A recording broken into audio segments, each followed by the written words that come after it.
Bismillahirrahmanirrahim. Assalamualaikum warahmatullahi wabarakatuh. Wabihi nasta'in wal 'aqibatu lil muttaqin. Wassalatu wassalamu ala asyrafil anbiya'i wal mursalin wa ala alihi wa sahbihi ajma'in. Subhanaka la 'ilma lana illa ma 'allamtana innaka antal alimul hakim. Wala haula wala quwwata illa billahil aliyyil azim. Alhamdulillah.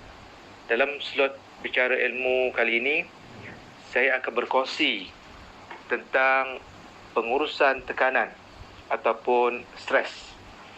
Seperti yang kita ketahui bahawa budaya kerja yang lebih bersistem dan mempunyai hala tuju yang lebih jelas menjadi pemangkin keutuhan dan kekuatan sesebuah organisasi.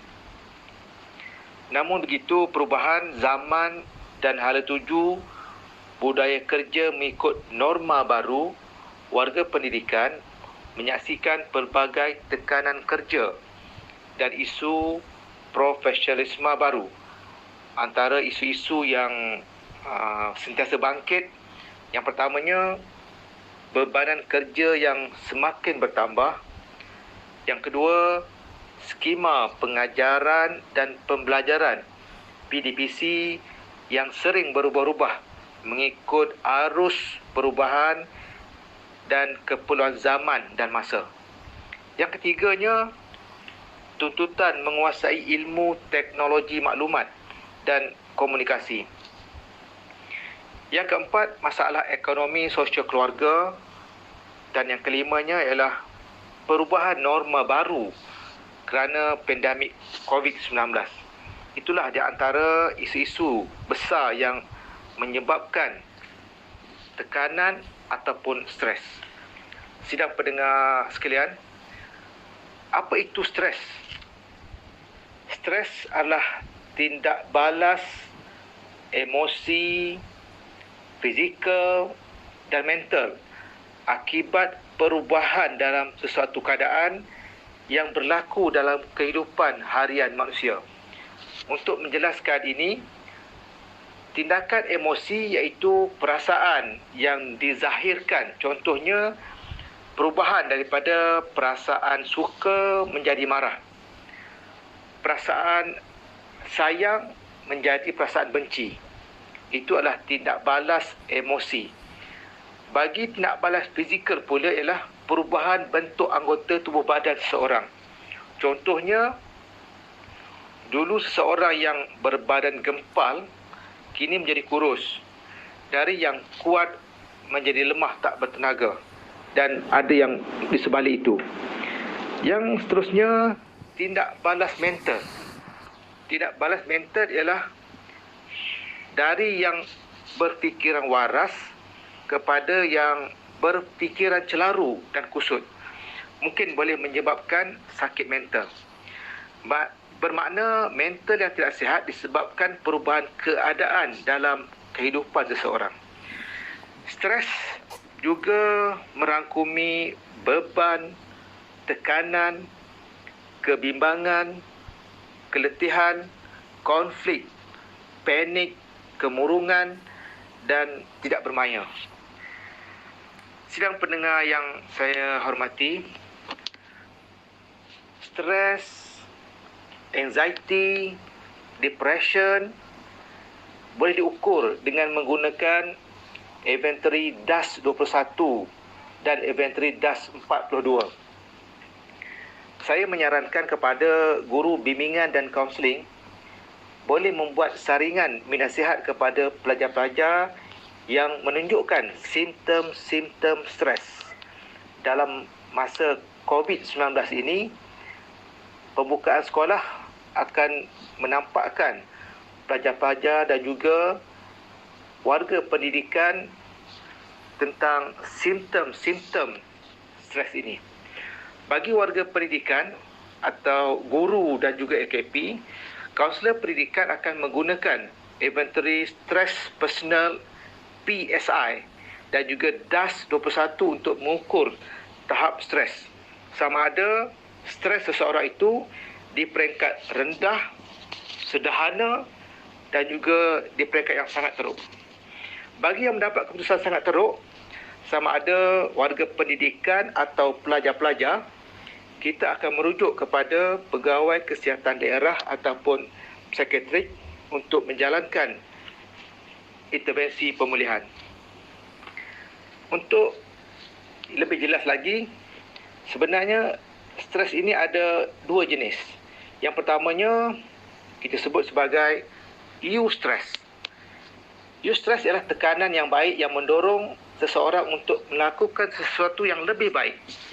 Rangsangan ini diadaptasikan dengan baik dan tubuh badan kita sebagai satu respon yang normal, iaitu rangsangan untuk lebih berjaya. Contohnya, jika seseorang itu mendapat tawaran menjadi penjawat awam, mendapat kenaikan pangkat daripada DG 41 ke 44 dan ke DG-DG yang lebih tinggi. Kadang-kadang eustress di bidang yang lebih baik apabila menerima kenyataan akan menjadi seorang ayah, akan menjadi seorang ibu, menerima pujian daripada ketua jabatan, pengetua atau guru besar, bersemangat untuk menerima dan menyelesaikan tugasan yang akan dihadapi. Begitu juga, eustress ini adalah memiliki komitmen yang tinggi terhadap pekerjaan seperti guru dan juga AKP. Seterusnya, yang keduanya adalah jenis distress, iaitu tekanan yang negatif di sebalik daripada eustress, sehingga kan menyebabkan manusia ini tidak tenteram dan resah gelisah. Perkara ini berpunca daripada respon yang tidak baik, iaitu tekanan ke arah yang menjadi ke arah lebih kemurungan. Contohnya, merasa tidak tenang dan merasa panik seakan-akan tidak akan ada jalan untuk menyelesaikan sesuatu tugasan. Seterusnya, seseorang akan merasa tidak ada yang membantu untuk menyelesaikan masalah yang dihadapi.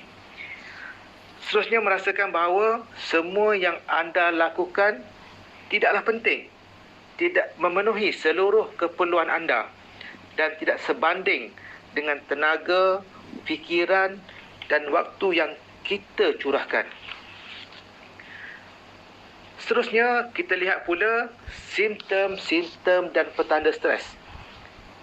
Dengan ini kita akan dapat mengenali sama ada seseorang itu mengalami stres. Begitu juga dengan pelajar-pelajar kita. Yang pertamanya ialah tanda-tanda fizikal. Kita boleh melihat dari arah luaran, iaitu sakit kepala, cepat penat, letih, lemah, tidak bermaya. Kadang-kadang seseorang itu banyak berpeluh, berdebar-debar, sakit dada, sesak nafas seolah-olah sakit jantung. Dan ada juga seseorang yang kadang-kadang mengalami ceret-berit, kerap buang air dan mudah mendapat penyakit fizikal seperti asma, sakit jantung, darah tinggi dan diabetes. Begitu juga pakar psikiatrik dan juga psikologis menyatakan seseorang yang mengalami penyakit kulit itu juga mengalami stres. Yang keduanya, tanda-tanda psikologikal, iaitu kita dapat melihat seseorang yang tertekan, tidak tenang, risau, resah, murung, cepat marah dan cepat bosan.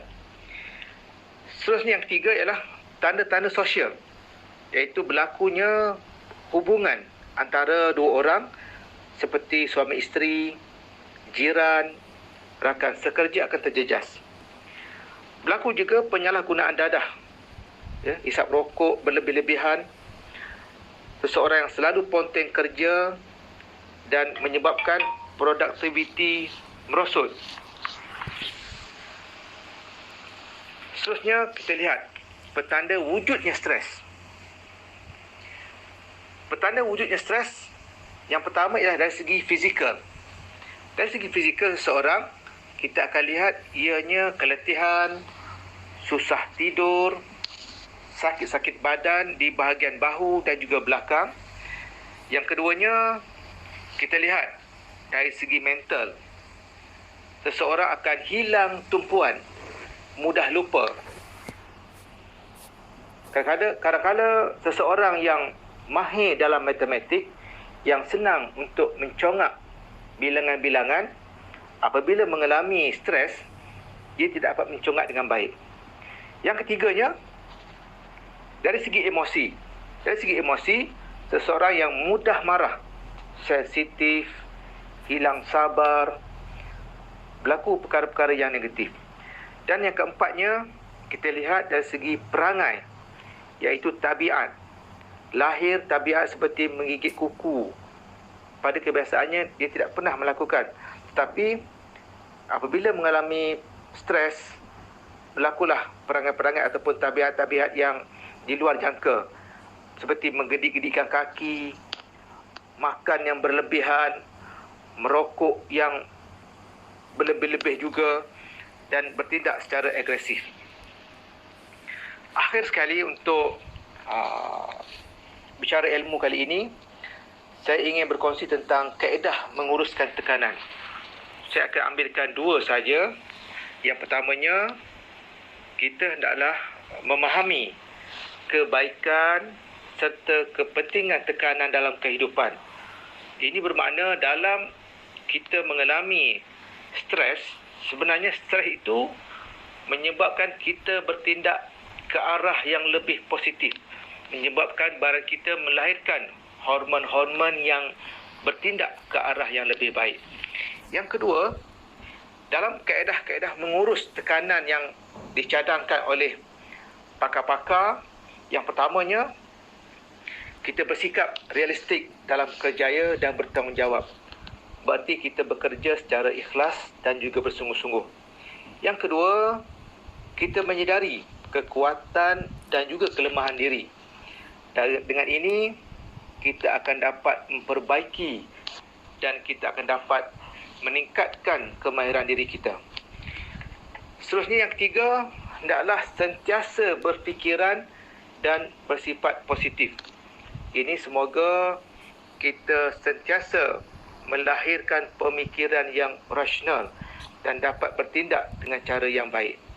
Yang keempat, merancang dengan teliti dalam melakukan sesuatu pekerjaan. Bermakna kita ada perancangan daripada awal sehingga akhir. Pekerjaan yang kita lakukan akan melahirkan satu kerja yang teratur dan menghasilkan hasil yang baik. Yang kelimanya, melaksanakan kerja mengikut keutamaan, iaitu yang penting, lebih penting, dan akhirnya yang kurang penting. Berarti kita melakukan kerja-kerja mengikut keutamaan. Yang akhir sekali, yang keenam, kita bawa diri kita ke arah hidup yang sihat.